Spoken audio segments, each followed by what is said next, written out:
Hello, আসসালামু আলাইকুম। সবাই কেমন আছেন? আশা করি সবাই ভালো আছেন। আমিও আলহামদুলিল্লাহ ভালো আছি। আজকে আমরা আবারও চলে যাচ্ছি লক্ষ্মীপুরে। এই তো আমি রেডি হয়ে নিছি। ঘর থেকে বের হবো ভাবছি, একটু ভিডিও ক্লিপ নিই এই কারণে। যাই হোক, আমি এখন ঘর থেকে বের হলাম। আমরা চলে যাচ্ছি আমার ননদের মেয়ে মাদ্রাসায়। ওখান থেকে ওকে রিসিভ করে নেব।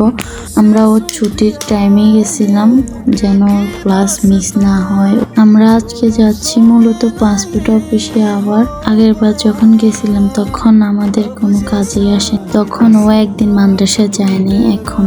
এখন তো পরীক্ষার সামনে চলে আসছে, তাই ক্লাস মিস দেওয়া যাবে না। আমরা ওর জামা কাপড় নিয়ে আসছি সাথে করে। ওর মাদ্রাসার নিচেই ফার্নিচারের দোকানটা, ওখানে ওর জামা পাল্টানো হয়েছে। এখন ও আস্তে আস্তে রেডি হয়ে নিচ্ছে। আমরা এখন বের হব। এখানে এসে ওরা দুজন দুষ্টামি করতেছে। ওরা এখানে বসে বসে বোর হচ্ছে, তাই বাইরে গিয়ে দুষ্টামি করতে। আমার কাছে ভিতরে এই জায়গাটাই অনেক সুন্দর লাগছে। আলহামদুলিল্লাহ, আমাদের তিনজনেরই ফিঙ্গার টান। ভিডিওর কোনো ক্লিপই নিতে পারি নাই আমি। আমাকে একটু সাপোর্ট করবেন। সবাই ভালো থাকবেন, সুস্থ থাকবেন। আল্লাহ হাফেজ।